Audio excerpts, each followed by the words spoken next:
ভারতীয় জনতা পার্টি এবং কেন্দ্রীয় সরকার বিজেপি সরকার বেটি পড়াও বেটি বাঁচাও এই কথাটা ফুলিয়ে ফাঁপিয়ে অনেক কিছু বলে। আসলে কিন্তু বেটির সুরক্ষা হচ্ছে না, বেটিকে রক্ষা দেয়া হচ্ছে না।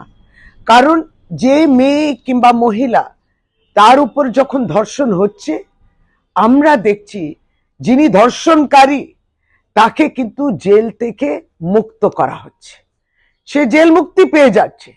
সদ্য তো দেখলাম কুলদীপ সেনগার, সে কে? তিনি কিন্তু একজন নির্বাচিত ভারতীয় জনতা পার্টির বিধায়ক এবং এক সময় কয়েক বছর আগে মেয়েটি ছিল নাবালিকা, ধর্ষণ করেছিলেন এই ভারতীয় জনতা পার্টি এমএলএ। তারপর তাকে জেল পাঠানো হয়েছিল কুলদীপ সেনগারকে, কিন্তু আমরা গতকালকে দেখলাম তাকে মুক্তি দিয়ে দেয়া হলো। ভারতীয় জনতা পার্টির শাসিত রাজ্যে তারা মুক্তি পেয়ে গেছেন। এই মেয়েটি এই মুহূর্তে প্রাপ্তবয়স্কা, কিন্তু যখন এই লড়াইটা চলছিল, ন্যায়ের জন্য লড়াই চলছিল, তার বাবা যখন মেয়ে যার উপরে ধর্ষণ হয়েছে তিনি লড়ছিলেন, লড়াই করছিলেন, তখন তাকে মেরে ফেলা হলো। এই মেয়েটির বাবাকে মেরে ফেলা হলো, হত্যা করা হলো। ভারতীয় জনতা পার্টির গুন্ডারা করে দিলেন তাদের নির্দেশে, বিজেপির নির্দেশে।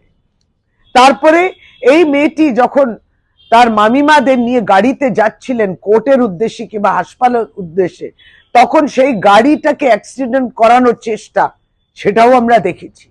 মেয়েটি বেঁচে রয়েছে, কিন্তু তার দুই মামিমারা তারা মারা গেলেন। এরা মেরে ফেলতে পারে, সাক্ষীদের মেরে দেয়। যার উপর ধর্ষণ, যিনি ধর্ষিতা তাকে মেরে ফেলার চেষ্টা, আর যারা সাক্ষী তাদের মেরে ফেলার চেষ্টা। কিন্তু যিনি ধর্ষণ করেছেন তাকে জেল থেকে মুক্তি দিল। অন্যায়, অনেক বড় অন্যায়। আর ভারতীয় জনতা পার্টি নিশ্চুপ আছেন। আপনারা যে বলেছিলেন এক সময় যারা ধর্ষণ করে তারা অত্যন্ত সংস্কারী মানুষ, বিলকিস বানুর ক্ষেত্রে আমরা সেটা শুনেছিলাম। এই আরেকটা ঘটনা মধ্যপ্রদেশে হয়েছিল, শিবপুরীতে সদ্য হয়েছে।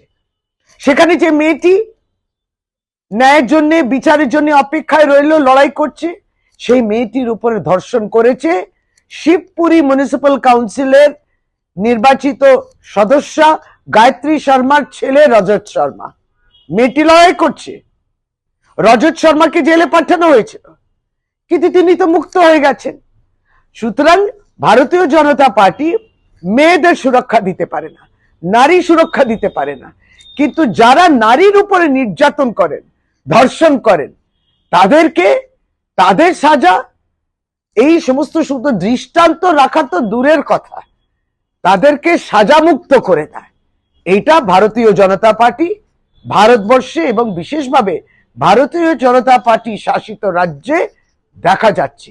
সর্বভারতীয় তৃণমূল কংগ্রেস নিন্দা জানাচ্ছে, তীব্র ভাষা আমরা নিন্দা জানাচ্ছি। এই সত্যটাই, বাস্তবটাও, বিজেপির চরিত্রটা ভারতবর্ষের সামনে একবারই নেকেড হয়ে গেছে।